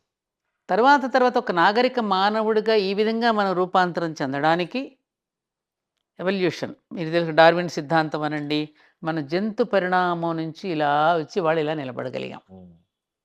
ఆ నిలబడుతూ ఉన్నటువంటి క్రమంలో సమాజంలో కూడా రకరకాల మార్పులొస్తాయి. హ్మ్. అవునా? మనలో కూడా కొంత జంతువులో ఉండేటువంటి ఒక ప్రవృత్తి ఉంటుందిగా, ఉంటుంది. మృగం. ఖచ్చితంగా. వాడిలో నిద్రపోతున్న మృగాన్ని హ్మ్. మనం మేల్కొల్పాలి అంటే ఏం చేయాలి? వాడికి ఇష్టమైంది పెడతావు. అవును. అప్పుడు మేలుకుంటాడు. హ్మ్. అవునా? అవును. అందుకని ఆ మృగాన్ని మేలుకొల్పకుండా ఉండడం కోసమని కొన్ని చర్యలు తీసుకున్నారు. హ్మ్. ఆ చర్యలు ఎలా ఉండాలంటే, మనం ఆహారం నియమాలు, ఆహారం అండ్ ఆహార్యం. ఆహార్యం అంటే బట్టలు, వస్త్రాలు. అవును. ఏ వస్త్రాలు కట్టుకుంటే, ఎలా ధరిస్తే వాడు ఆరోగ్యంగా ఉంటాడు, సమాజం కూడా ఆరోగ్యంగా ఉంటుంది. హ్మ్. వ్యక్తి, సమాజం అవును. కదా! అవును. ఈ రెండింటిని గురించి కదా ఆలోచించింది. హ్మ్. వ్యక్తి నిర్మాణమే సమాజ నిర్మాణం కదా యెస్. నాన్న. అవును. ఈ వ్యక్తి బయటికి ఉంటాడు కదా! సోషల్ బీయింగ్ మనం. అవును. ఆ బయటికి వెళ్ళినప్పుడు ఎలా ఉండాలనే దానికి వాళ్ళు ఒక చక్కని రచన చేసి మనకు అందించారు. హ్మ్. ఎవరు?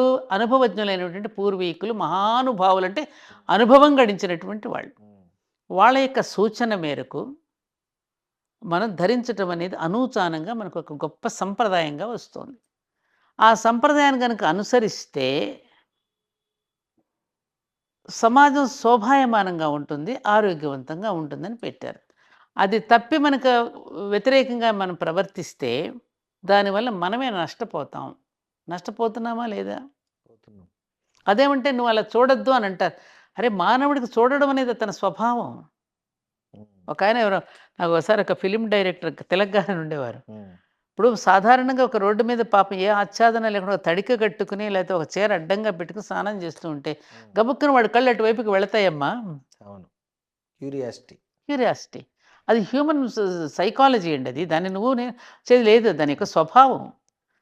అందుకని ఆ చూడడానికి అట్లా ఉండకుండా ఉండడం కోసం కొన్ని జాగ్రత్తలు మనం శరీరం పైన ఒక ఆచ్ఛాదన. పైగా ముఖ్యంగా మహిళలకేంటంటే,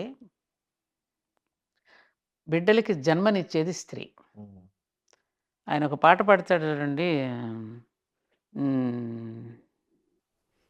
వేటూరి గారు రాసిన పాట ఎంత అద్భుతమైన పాటండి. హ్మ్. మర్మస్థానం కాదది. జన్మస్థానం అని పుణ్యక్షేత్రం అని. యెస్. అలా ఏమిటంటే పుణ్యప్రదమైనటువంటి ఒక పవిత్రమైనటువంటి ఒక ఇది స్త్రీకిచ్చింది ప్రకృతి. హ్మ్. పాలిండ్లు, బిడ్డలకి పాలిచ్చే తల్లి. అదే బిడ్డలకి జన్మనిచ్చేటటువంటి వాటన్నింటినీ కూడా సరిగ్గా రక్షణ కవచంలాగా ఉండడం కోసం అని చెప్పి ఇప్పుడు ఆ తల్లి చీర కట్టుకుని వెళ్ళిందండి. వెళుతూ ఉంటే బిడ్డకు పాలివ్వాలి. ఆ కొంగు చాటున బిడ్డకు పాలిచ్చుకుంటుంది. ఆ చీరతోనే ఏదో ముడేసుకొని పట్టుకొచ్చుకుంటుంది. ఆ చీరని మళ్ళీ చెట్టుకు ఒక ఉయ్యాల కట్టుకుని బిడ్డను ఊపుకొని పాడుకుంటుంది. చలేస్తే దుప్పట్లాగా. చలేస్తే మళ్ళీ ఇట్లా పెట్టి దుప్పటిగా కప్పుకొని నన్ను ఆచ్ఛాదనిస్తుంది. తను రక్షించుకుంటుంది. హ్మ్. ఇలా మన వస్త్రధారణల వ్యవహారంలో ఇన్ని రకాలుగా ఆలోచన చేసి, దుఃఖం వస్తే దీన్ని కంటితో కన్నీటి తుడుచుకుంటుంది. ఏదైనా అవసరం వస్తే గబుక్కన అప్పుడు పర్సులుండేయా పాడా? అవును. గబుక్కున ఈ చెంగుకు ముడేసి మా అమ్మ వాళ్ళు అలాగే చేసేవారు. హ్మ్. రూపాయి బిళ్ళ ఉన్నా రూపాయని ఇట్ట ముడేసి దాచుకునేవారు. హ్మ్. ఏదైనా గుర్తొస్తే అమ్మ ఈ ఎందుకమ్మా సాయంకాలం ఈ పని చేయాలమ్మా గుర్తు తెచ్చుకోవడానికి ముడేసుకుంటున్నానని ముళ్ళేసేవారు వాళ్ళు. హ్మ్. వీటన్నింటి వెనక ఎంత గొప్ప అద్భుతమైన ఒక సంస్కృతి ఉంది నాన్న. అవును. ఆ సంస్కృతిని కాపాడుకోండమ్మా అని చెబితే తప్పైతే మనం ఏం చేస్తాం దాన్ని? నువ్వెవడోరా నాకు చెప్పడానికంటే? అది తప్పు అంటే కాదు. ఆయన ఒకరోజు సామాన్లు. మురళీమోహన్ గారు పార్లమెంట్‌లో మాట్లాడితే కూడా దుమారం లేపారు. హ్మ్. అంత అవసరం ఏముంది అంత దుమారం? నువ్వు చెప్తే వింటే విను లేకపోతే లేదు. అంటే సామాన్లన్నాడని, ఆ! సామాన్లతో పోల్చాడని. అది తప్పు మాట్లాడడం. మనం వాడేటటువంటి భాష కూడా అదే నేను చెప్పా గదా! హ్మ్. చెప్పే విషయాన్ని కూడా చెప్పేటప్పుడు కూడా దాన్ని సమన్వయంతో అందంగా అందించగలగాలని దాన్ని అవును. ఆ విధమైనటువంటి పదాలతో వాడటం మాత్రం అది తప్పు. అవును. అది తప్పుగా దానికి క్షమాపణ కోరినట్టున్నాడుగా అతను కోరాడు. కూడా. అవును. హ్మ్. స్లిప్ అయింది నాకు నోట్లో నుంచి. చాలా. కాబట్టి ఏంటంటే ఇవన్నీ హ్మ్. ప్రజలలోనే మానసిక పరమైన మార్పు రావాలి. పరివర్తన రావాలి. అందుకే ఇప్పుడు ఏదో పరివర్తన కోసం కృషి చేస్తున్నారుగా మంచిదే అది. హ్మ్. ఆ రకంగా మార్పు ప్రజలే దీనిని ఎవరికి వాడే తిప్పికొట్టి ఇట్లాంటి మాటలు ఒక చేస్తే క్వెషన్ అడగాలనుంది మిమ్మల్ని. ఏంటది? మీరు ఒక దగ్గర దగ్గర నాకు తెలిసి 40 సంవత్సరాలుగా ఒక హిందూ సంస్కృతి, సాంప్రదాయాలు, దేశభక్తి వీటన్నిటి మీద మీ శక్తికి మించిన సేవా కార్యక్రమాలు, సామాజిక చైతన్యం కార్యక్రమాలు చేస్తున్నారు గానీ, మీకు ఎక్కడో గుర్తింపు తగినంత రావాల్సినంత రాలేదా ఏమో అనిపిస్తుంది. ఎందుకంటే చిన్న చిన్న పనులు చేసినోళ్ళు గూడా ఈ దేశంలో గవర్నర్‌లయిపోయారు. అవును. మీరు ఇంత బ్యాక్‌గ్రౌండ్ ఉండి, ఇంత యాక్టివ్‌గా పార్టిసిపేట్ చేసి ఎందుకు వెనకబడిపోయారు అని ఆ అడగాలనుంది. గుర్తింపే ప్రమాదకరం నాన్న. హ్మ్. ఎందుకంటే దానివల్ల మనకొచ్చి ఒరిగి చచ్చేది ఏం లేదు. హ్మ్. అనవసరపు అసూయలు, హ్మ్. ఈర్ష్యలు, హ్మ్. నానా రకాల కామెంట్స్ రకరకాలుగా పెడుతుంటారు. ఎందుకు అవన్నీ మనకు అవసరమా? హ్మ్. ఇప్పుడు గుర్తింపు తెచ్చుకోవడానికి అనేక రకాల హైప్ ఇప్పుడు నేను నా ఛానల్‌ని మీరు సబ్స్క్రైబ్ చేసుకోండి. హ్మ్. ఇది మాత్రమే చూడండి అని నేనెప్పుడు చెప్పుకోను. హ్మ్. మా దేవాలయానికే రండి. మా అమ్మవారికి చాలా మహిమలున్నాయి. నేనెప్పుడు అలా హైప్ ఎప్పుడు క్రియేట్ చేయను. హ్మ్. దేవాలయాన్ని కూడా నేను అంతగా పెద్ద పబ్లిసిటీ చేయనంటే, ఉన్నవాళ్ళు హ్యాపీగా ఉండి, కాస్త ఏదో ఇంత ప్రసాదం తిని, వాళ్ళు కాస్త అక్కడ సేదతీరి ప్రశాంతతను పొందితే చాలు. అలా అనుకుంటాం తప్ప మనం అడ్వర్టైజ్‌మెంట్స్ చేసి, అసలు ఆ దేవాలయం నియమనిష్టల నిర్వహణను కూడా చాలా మందికి తెలీదు. హ్మ్. మీకు తెలుసో లేదో ఆ విషయం. అవును. నేనెక్కడ ఇన్ని వేదికలెక్కాను. ఇన్ని వేదికల మీద కూడా ఎప్పుడు నా ప్రొఫైల్ కూడా నేనెవ్వరికీ ఇవ్వను. హ్మ్. పలానా సత్యవాణి గారు ఇది చేసింది. ఎన్నో ఉన్నాయి నేను చేసి నేను చెప్పుకున్నానా? ఎక్కడా లేదు. అది నాకిష్టం మిమ్మల్ని లేదు. పిలిచలేదా ఏ పొలిటికల్ పార్టీ జాయిన్ ఆ! కమ్మని? అడిగారు. ఏ ఏ పార్టీల నుంచి వచ్చింది మీకు ఆఫర్? నన్ను బీజేపీ అడిగిందండి. తర్వాత తెలుగుదేశం పార్టీ నన్నడిగింది. హ్మ్. 2 ఎందుకు వెళ్ళలేదు? నాది రాజకీయమైన ప్రవృత్తి కాదండి. హ్మ్. ఇప్పుడు ఇట్లాగే మీరు బాలగంగాధర్ తిలక్‌ని గూడా హ్మ్. మీరు ఏ పోర్ట్‌ఫోలియో తీసుకోబోతున్నారు సార్? హ్మ్. మరి ఇంత పెద్ద స్వతంత్ర సంగ్రామాలు ఇంత పోరాడారు గదా! మీరని అడిగితే, హ్మ్. నేను పోర్ట్‌ఫోలియో తీసుకోవడం నాకెందుకు మంత్రి పదవి? పూనాలో నా స్కూల్‌లో నేను మ్యాథమెటిక్స్ టీచర్‌గా పనిచేస్తా. హ్మ్. అందరూ జాతిని యోజించి జాతి నాయకుల్ని తయారు చేసేదెవరు? హ్మ్. వీఆర్ ఎ కింగ్ మేకర్స్ అన్నాడాయన. హ్మ్. అలాగే మనకెందుకవి? హ్మ్. ఆ పాలన, అధికారాలు, లేనిపోయిన తలనొప్పి. మొన్న ఈ మధ్యన మనం తిరుపతి వెళితే, "మేడం మీరెందుకు బోర్డ్ మెంబర్‌గా లేరు? మరి మీలాంటి వాళ్ళు ఉండాలి టెంపుల్‌కేనంటే," హ్మ్. నాయనా నేను గనుక టెంపుల్‌కి బోర్డ్ మెంబర్‌గా తిరుపతికి వెళ్ళాననుకో, తెల్లవారు నా గేట్ ముందు క్యూ ఉంటది. హ్మ్. మేడం మాకు టికెట్ ఇప్పించండి, మాకు దర్శనం ఇప్పించండి అని. ఈ సాధన పోతుంది నాకు. ఈ గోడలో పడిపోతా. నాకెందుకు ఇదంతా? ఓకే. కదా! అవును. అదే ఒకసారి తిరుపతిలో నేను చదలవాడ కృష్ణమూర్తి గారు ఉన్నప్పుడు నా ప్రసంగం విని, హ్మ్. "అమ్మ మీరు ఎప్పుడొచ్చినా మీకు ఫ్రీగా దర్శనం ఇప్పిస్తాను మేడం" అన్నాడు. హ్మ్. కృష్ణమూర్తి గారు నాకు స్వామి దర్శనం వద్దండి. హ్మ్. ఆయన ఇక్కడ నింపుకున్నాను. హ్మ్. ఆయన అప్పగించిన పని చేస్తానండి. హ్మ్. మీ యూనివర్సిటీలో పిల్లలకి ఏదైనా చెప్పడానికి వీలైతే ఆహ్వానించండి. పిల్లలతో మాట్లాడుకుంటానన్నా నేను. హ్మ్. నాకది ఇష్టం. హ్మ్.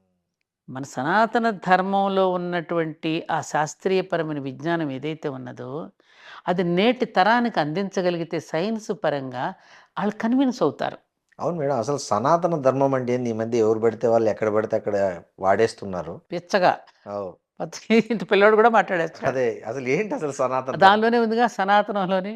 అంటే పాతది. పురా ఎటర్నల్. ఆ! పురాతనం అని అర్థం కాదు. ఎటర్నల్ శాశ్వతమైన ధర్మము. ఓకే.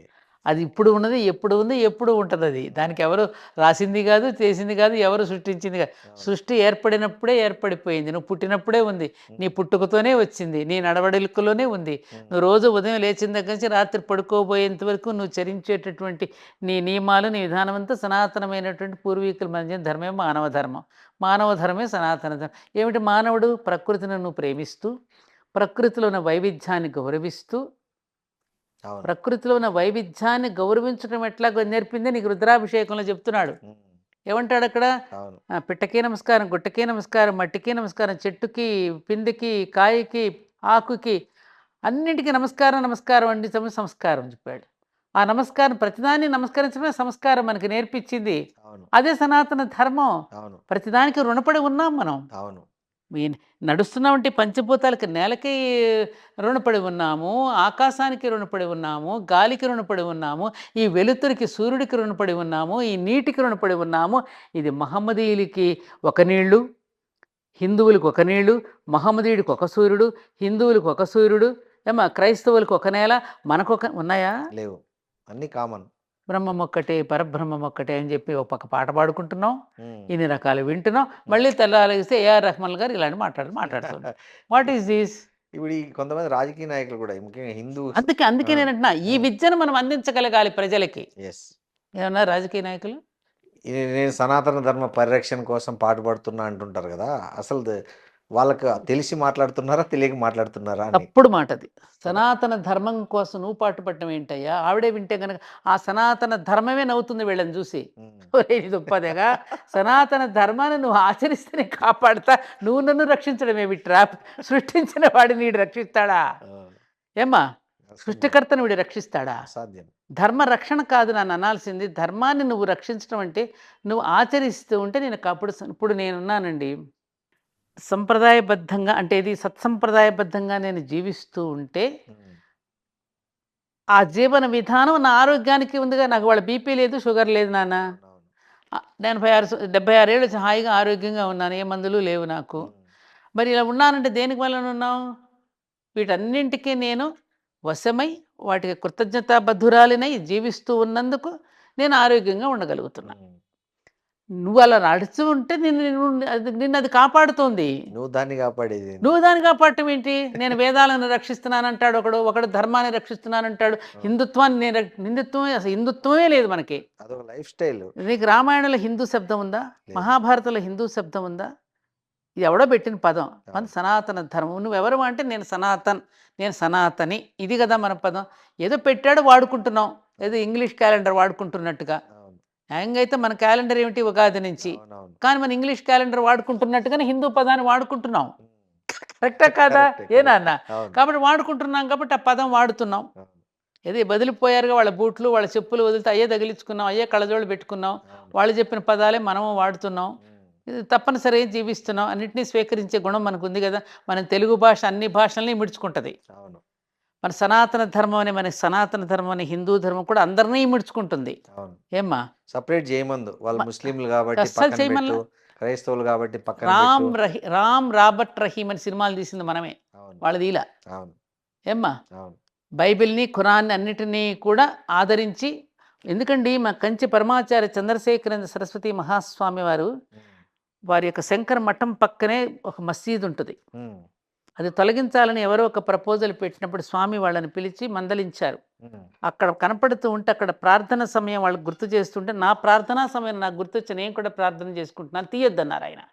అది అది అది అది నా సనాతన భారతదేశంలో నా మహర్షులు నాకు అప్పగించినటువంటి గొప్ప సంస్కారం. అది ఇప్పుడు లేదు. లేదు. ఈ విషయం రహమాన్కి తెలియజేయండి, ఏఆర్ రెహమాన్కి. అది నా భారతీయత యొక్క గొప్పతనం అని. అవును. ఏమంటారు? కరెక్ట్. ఎన్నున్నాయి ఇలాంటి ఉదాహరణలు? కొల్లలు ఉన్నాయి. ఇందాక మీరు అడిగారు, ఇందాక కులాన్ని గురించి, ఇందాక ఏదో వేరే అన్నాడని. సంక్రాంతి కులం. అన్నాడని. ఇలాగే మా మాస్టర్ గారు ఒకసారి, ఈకే మాస్టర్ గారు, ఉమ్. ఎకరాల కృష్ణమాచార్యులు గారు ఉమ్. ప్యారిస్ వెళ్ళినప్పుడు 1972లో ఉమ్.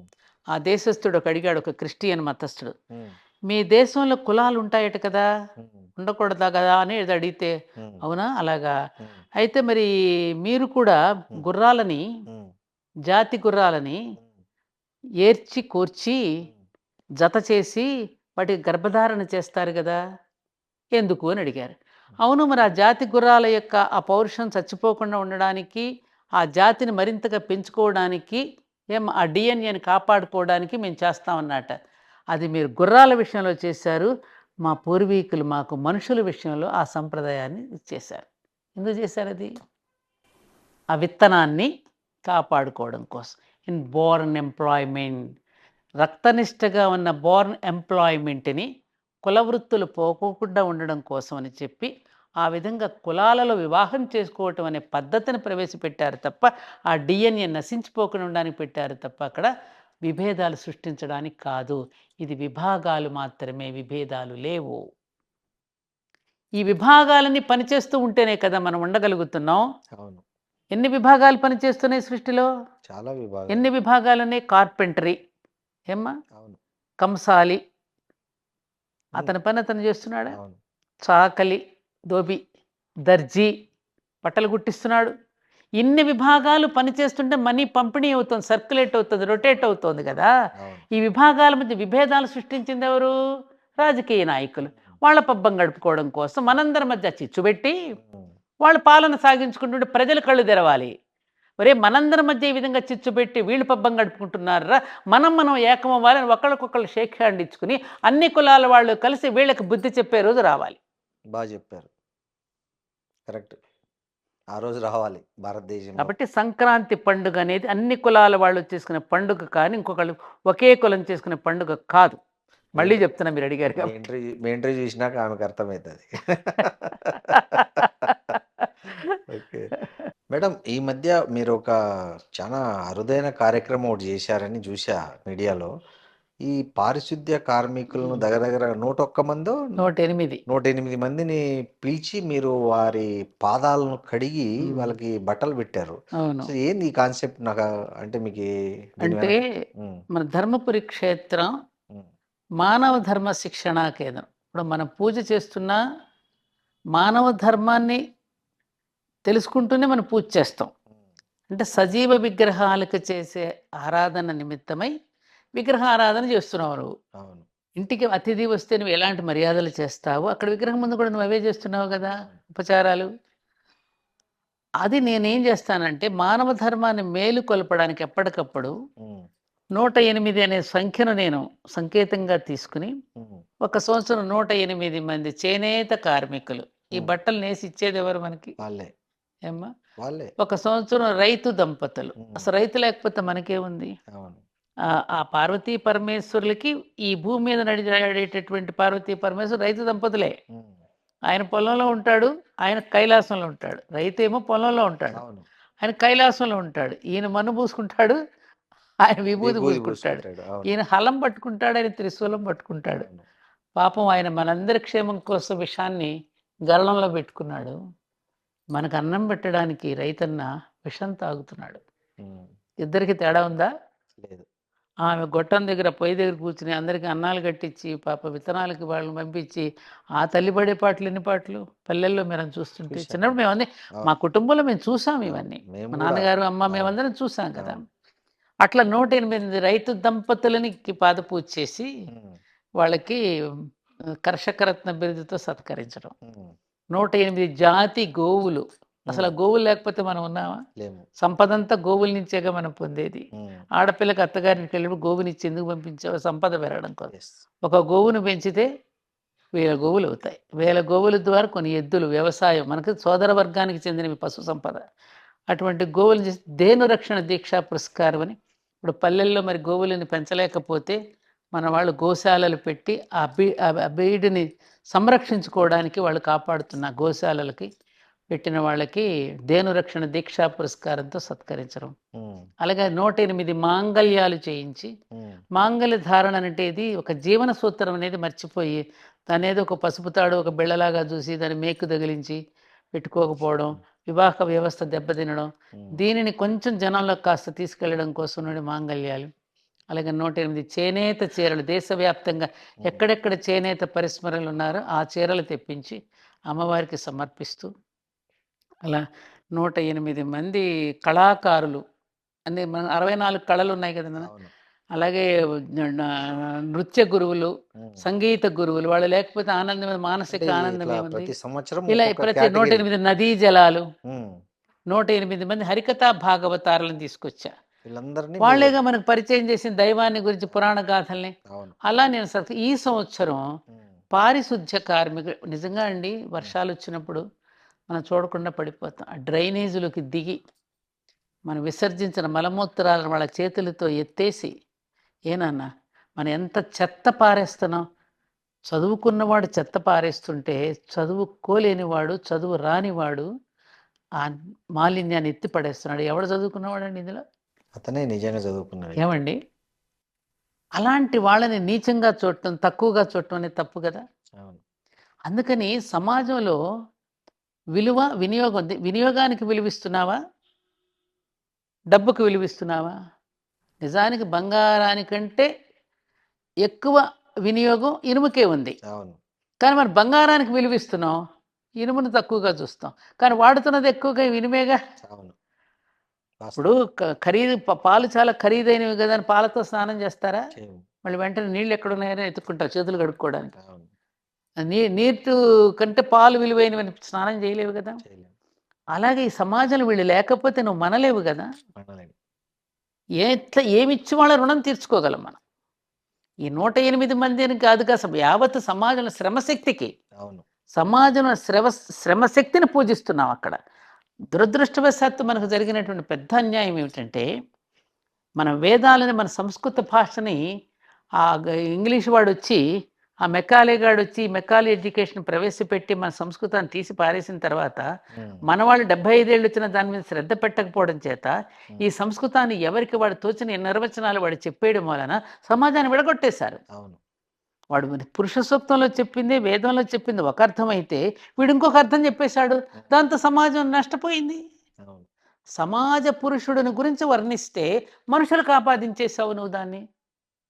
శ్రమ అంటే పాదాలంటే మమ్మల్ని పాదాలతో సోదర శక్తి పనికిరాందని దేవాలయాలకి రా. వాడు ఏం చెప్పాడు? శ్రమ చేసేవాళ్ళు దేవాలయాలకు రాకపోయినా పర్వాలేదు, వాళ్ళే దేవుళ్ళు అని వేదం చెప్పింది. ఎందుకంటే శరీరాన్ని తను సమర్పణ చేసుకుని చేస్తున్నాడు. Work is worship. అతన్ని ఇంకా పూజించాలి కానీ వాడు దూరంగా పెడితే ఎట్లా? నువ్వు రాకూడదనేసింది. రాకూడదని చెప్పలా, రాకపోయినా పర్వాలేదు అన్నారు. ఎంత తేడా చూడండి, ఎంత తేడా చూసారు. దానివల్ల ఎంత పెడర్థాలు వచ్చేసి ఇంత విశాలం ఉన్న మనది ఇంత కుంచుకుపోయేటట్టు చేశారే. ఎంత ఎంత ఎంత దారుణం అండి ఇది. అలాగే స్త్రీలు వేదాలు చదవకపోయినా పర్వాలేదు, ఆమె వేదం. ఎన్ని వేదనలను భరిస్తోంది ఆవిడ. పుట్టినప్పటి నుంచి చనిపోయేంత వరకు వేదనలే. త్యాగము, ప్రేమ, ఆవిడదంతా అమృతత్వమే.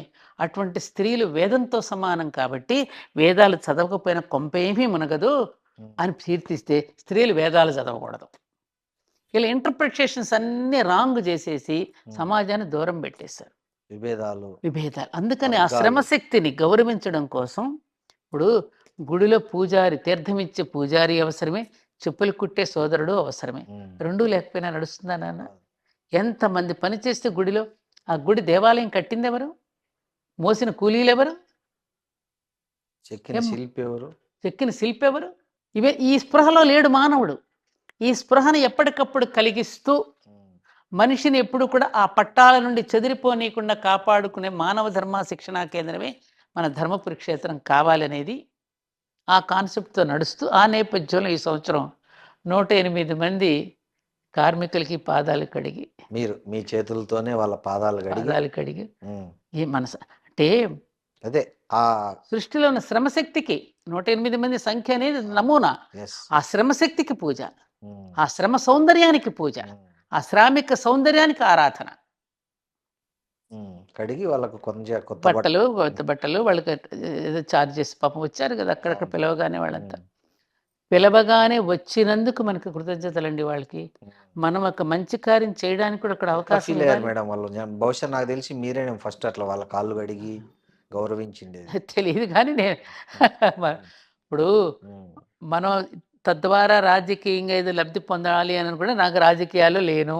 అదే నేనేదో పెద్ద సొంగ సంస్కర్తనని చెప్పేసి ఏదో పేరు ప్రతిష్టలు చేసుకుని ఏదో పోస్టులు తెచ్చుకోవాలని అది నాకు అసలు అక్కరే లేదు. ఏమ్మా, అక్కరే లేదు. ఈ భూమి మీద పుట్టినందుకు ఈ ఋషులు మనకు అందించినటువంటి ఫీల్ అయ్యారు వాళ్ళు మీరు ఇదంతా చేసిన తర్వాత? కానండి, ఒక్కటి మాత్రం నన్ను కదిలించిందండి. 3 అమ్మాయిలు లేచి గబగబా గేట్ బయటికి వెళ్ళిపోయారు. అమ్మో, ఆ తల్లి పాదాలకి మేము ఇవ్వము, మాకు పాపం వస్తుంది, ఆ తల్లితో మేము పాదాలు కడిగించుకొని లేచి వెళ్ళిపోయారు. మాకు పాపం అంటుకుంటుందని చెప్పేసి. లేదమ్మా, నాకు ఆ పుణ్యాన్ని ఇవ్వండి అని రాలా వాళ్ళు 3. మిగతా వాళ్ళందరికీ ఇక్కడ, వాళ్ళు మాత్రం రావంటే. అప్పుడు నాకు పాండురంగడు కథ గుర్తొచ్చింది. పాండురంగడు కథ కూడా ఇదే కదా. శ్రీకృష్ణుడు నాకు తలనొప్పిగా ఉంది అని శిరోవేదనతో బాధపడుతూ ఉంటే ఎంతమంది వైద్యులు వచ్చినా ఆయన తగ్గకపోతే కృష్ణుడు అంటాడు, ఈ మందులకి ఏం తగ్గే శిరోభారం కాదు నాది. ఎవరైతే నాకు నిజమైనటువంటి భక్తులు ఉంటారో ఆ భక్తుల యొక్క పాదధూళిని నాకు నుదుటన పెడితే అప్పుడు ఈ జబ్బు తగ్గుతుందని చెప్తాడు నారదుడు మహర్షి. చెబితే ఈ భార్యలు, అష్టభార్యలు వీళ్ళందరూ, అమ్మ మాకు పాపం తగులుతుంది, మా పాదధూళి ఆయనకి ఎలా రాస్తామని ఇవ్వరు. ఒక భక్తురాలు వచ్చి ఇస్తుంది. అదేగా పాండురంగడి కథ. నాకు పాపం తగిలినా పర్వాలేదు, నేను ఇస్తాను నా పాదధూళి అని రాస్తుంది. నాకు అమ్మాయి అనగానే వెంటనే నాకు అది గుర్తొచ్చిందయ్యా. చూసారా వాళ్ళలో ఉన్న. అయ్యా, ఇంకొక గమ్మత్తు ఏంటంటే, ఇంకొకళ్ళు కామెంట్ చేశారు. సాధారణంగా మనకు పెళ్ళిళ్ళకి వెళ్తే రిటర్న్ గిఫ్ట్స్ ఇస్తారుగా. రిటర్న్ గిఫ్ట్స్ ఇస్తే కారులో కూర్చోగానే ఇవ్వగానే వీళ్ళందరూ ఏమి ఇచ్చారని ఎత్తుక్కుంటారు. వాళ్ళకన్నీ కవర్లో మేము బట్టలు పెట్టి అన్నీ ఇస్తే ఉమ్, ఒక ఆయన అమ్మ నేను గమనించాను, ఉమ్. ఒక్కళ్ళు కూడా కవరిప్పి చూసుకోలేదమ్మా వాళ్ళు. వాళ్ళ గొప్పతనం, వాళ్ళ ఎంత సంస్కారం. డిసిప్లిన్‌గా కూర్చున్నారు, ఒదిగి కూర్చున్నారంటే, ఉమ్, ఆ భగవంతుడి ముందు ఒదిగి కూర్చున్నారంటే, పెళ్లి పెద్దల్ని కూడా వాళ్ళనే చేశా నేను. ఉమ్. శివుడి తరపున వాళ్ళ బంధువులని. ఓ. వాళ్ళు ఎంత ఎంజాయ్ చేశారో. వాళ్ళే పెళ్లి పెద్దలు ఆ రోజున. గ్రేట్. వాళ్ళే ఎంజాయ్ చేశారు. శివుడి ఓకే. తరపున గణాలుగా మేమంతా కలిసొచ్చామని. ఉమ్, అమ్మ అయ్యవారి తరపున నేను, నా నా గణాలు వీళ్ళంతా అన్నట్టుగా ఉమ్. సరదాగా మేము అలా వేడుకగా చేసుకుంటే సూపర్. ఎంత ఎంజాయ్ చేశారో వాళ్ళు. సూపర్. ఆళ్ళలో ఆ సంస్కారం. ఏం చదువుకున్నారయ్యా? అవును. ఇప్పుడు ఆ మున్సిపాలిటీ నారాయణమ్మ ఉమ్, వర్కర్‌గా జీహెచ్ఎంసీ నారాయణమ్మ ఎంత అద్భుతమైన పద్యాలు చెప్తోందయ్యా! ఉమ్. ఎంత చక్కని తత్వగీతాలు పాడుతోంది. ఆవిడ కూడా వచ్చింది ఆ రోజున. ఓ. ఆమెకు కూడా పాదాలు కడిగి పూజ చేశాం. ఓకే. చెప్తున్నా విషయం. ఎందుకనంటేనాన్న, మానవ ధర్మాన్ని మేలుకొలుపుకోవడానికే మానసికపరమైనటువంటి మార్పుని ఎప్పుడు గుడిలో ఎట్టయితే నిర్మాల్యాన్ని ఏ రోజుకి ఆ రోజు తీసేస్తున్నామో, మన శరీరంలోని నిర్మాల్యాన్ని ఏ రోజైతే స్నానం చేసి తీసేస్తున్నామో, మన మనోమాలిన్యాన్ని తొలగించుకోవడానికే దేవాలయ దర్శనం. ఎస్. పూజలు కొట్టి, కొబ్బరికాయలు కొట్టి నాకెంత పుణ్యం కాదు కదా! కాదు. అది మేలుకొల్పేటటువంటి కేంద్రమే శ్రద్ధా కేంద్రంగా ఒక మానబిందులుగా మన దేవాలయాలు మన పూర్వీకులు మనకు అందించారు. అవును. అలాంటి నమూనా దేవాలయం మా దేవాలయం ధర్మపురి క్షేత్రం కావాలనేది నా ఆదర్శం. మేడం అక్కడ ఇంకా ఏవేవో కొత్త కొత్తగా ఏవో చేస్తున్నట్టున్నారు ఇప్పుడు ఏదో. ఆ! మర్చిపోయా. మంచి గుర్తు చేశారు. అరుంధతి వశిష్ఠుల యొక్క మందిరం. ఉమ్, అదొక కౌన్సిలింగ్ సెంటర్ కావాలనేది నా ఇది. ఓకే. ఎందుకనంటే ఇవాళ పెళ్ళిళ్ళు ఉమ్, ఒక విపరీతమైన పోకడలతో చేసేస్తున్నారు. అవును. ఎప్పుడంటే టైము. ఎప్పుడో అర్ధరాత్రి ఎప్పుడో పెళ్ళవుతుంది. ఈయన బయటికి తీసుకెళ్తాడు. అందులో ఈ ఈ డాజరింగ్ ఈ లైట్లు, నక్షత్రాలు ఎక్కడ కనపడతాయి? అదిగో అరుంధతి నక్షత్రం అంటాడు. ఉమ్, చూసే ఆయనకి కనిపించదు. చూపించే ఆయనకి కనిపించదు. ఆహా! ఓహో! అంటారు వచ్చేస్తారు. అవును. అసలు ఈ అరుంధతి ఎవరు? ఎందుకు ఆ నక్షత్రం చూపిస్తున్నారు? భార్యాభర్తల యొక్క ఆ కాపురం దృఢంగా చిరకాలం నిలబడాలంటే అరుంధతిని ఎందుకు పూజించాలి? ఇవన్నీ. అందుకని అదొకటిను సామాజిక సమరసత అంటున్నాంగా ఇప్పుడు మనం. అందరూ ఏకంగా. అవును. అందుకని అరుంధతి ఎటువంటి ఏ స్థితి నుంచి ఎలా ఎదిగింది? ఎందుకు వశిష్ఠుడు కూడా అంత ప్రియభామినిగా ఆవిడ ఎందుకంత ఇదయింది అనేది చూపించడానికి ఒక మందిరాన్ని ఒక ప్రేరణ ఇవ్వడానికి కట్టిస్తూ, ఉమ్, వివాహం చేసుకున్న వాళ్ళు, చేసుకోవడానికి ముందు వచ్చిన వాళ్ళు కూడా అక్కడికొస్తే, మనమే వాళ్ళకి చక్కగా బట్టలు పెట్టి, ఉమ్, కూర్చోబెట్టి, ఉమ్, అమ్మ వివాహం చేసుకోబోతున్నారు మీరు. వైవాహిక జీవితం అంటే ఏమిటో వాళ్ళకి తెలియచేసి, ఆ సహజీవనంలో మాధుర్యాన్ని ఎలా పొందవచ్చో, ఎలా ఉంటే ఎలా పొందగలుగుతారో అవన్నీ చెప్పడం కోసమని నేను ఈ అరుంధతి వశిష్ఠుల మందిరం. నాకు తెలిసి భారతదేశంలో ఉందా ఇట్లాంటి మందిరం ఇప్పటి మరి వరకు? తెలీదు నాకు అంత. ఇదే నేను అంత ఫస్ట్ దా. నాకు తెలిసి నాకు అంత తెలియదు అవును. కదా, అంటే ఉందేమో నాకు తెలియదు. సో ఏంటి మేడం మీ ఫ్యూచర్ డ్రీమ్ ఏంటి అసలు ఈ? ఏం లేదు నాన్న, దేవాలయం అనేది సమాజ సంక్షేమ కేంద్రం అని కదా. అవును.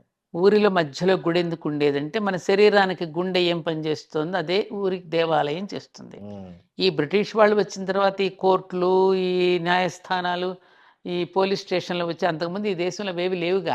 గుడి అన్ని పంచాయతీ. దేవాలయమే. ఉమ్, న్యాయానికి తీర్పు అక్కడే జరిగేది. శిక్ష అవును. అన్నీ అక్కడే తీర్పు జరిగేది. ఊరి పెద్దలు ఇద్దరు వచ్చేవారు. పురోహితుడు అంటే పురమునకు హితము చెప్పేవాడు పురోహితుడు. ఆయన కూర్చోబెట్టుకుని గ్రామ పెద్దలు కూర్చొని ఊర్లో ఎవరికైనా తగాదాలు వస్తే అక్కడ పరిష్కరించేవారు. వైద్యాలయం కూడా అది. మాకు చిన్నప్పుడు నాకు బాగా గుర్తు. మాకు ఎవరికైనా బాగోతే అరే ఆచార్యులు గారి దగ్గరికి వెళ్ళి మందు పట్టారని ఇంత పొట్లం కట్టించేవారు ఆయన. ఎందుకంటే పురోహితుడికి తప్పకుండా ఆయుర్వేదం తెలిసి ఉండేది. అనూచానంగా సంప్రదాయంగా వస్తాయి కదా. వాళ్ళ తండ్రి గారు ఏ వైద్యం చేస్తే కుమారుడు ఆ వైద్యం చేసేవాడు. అవును. అలా మన దేవాలయం, వైద్యాలయము, న్యాయాలయము, విద్యాలయము అన్నీ అదే అయి ఉండేది. ఉమ్, ఆ పరంపరను దీనిలోకి కొనసాగించాలని ఒక ప్రాథమిక చికిత్సా కేంద్రం, మహాప్రాణదీపం పేరిట ఒక ప్రాథమిక చికిత్సా కేంద్రం. ఉమ్, అలాగే నాకు ఇంకా ఉన్నది ఇంకొకటి ఏంటంటే ఒక ధర్మపీఠం. ఉమ్, అది దేవాలయ సముదాయం కదా. దేవతలంతా ఉన్నటువంటి ఒక పాజిటివ్ వైబ్రేషన్స్ ఉన్న ప్రదేశం. ఉమ్, అక్కడికి వెళ్ళగానే ఇప్పుడు మామూలుగా మన ఏ బాబు గుళ్ళోకి రాయో దండం పెట్టుకుంటే వాడు ఏమంటాడు, వద్దులే మేడం నేను స్నానం చేయలేదను, ఉమ్, లేకపోతే నేను వాళ్ళు కొంచెం నాన్ వెజ్ తిన్నానండి రానులేండి, అంత పవిత్రంగా లేనంటాడు అవును. కదా. అవును. అలాగే తప్పు చేసిన ప్రతివాడు కూడా ఆ విధంగా తనకి గిల్టీగా ఫీల్ అవుతాడు కదా. ఉమ్, ఇక్కడ కనుక న్యాయపీఠాన్ని కనుక మనం పెడితే ఉమ్, భార్యాభర్తల తగాదాలు అవ్వచ్చు, ఆస్తి తగాదాలు అవ్వచ్చు, కోర్టుల చుట్టూ తిరుగుతున్నారు, ఏళ్ల తరబడి తిరుగుతున్నారు, డబ్బులు పోగొట్టుకుంటున్నారు, దుఃఖమే మిగులుతోంది చివరికి.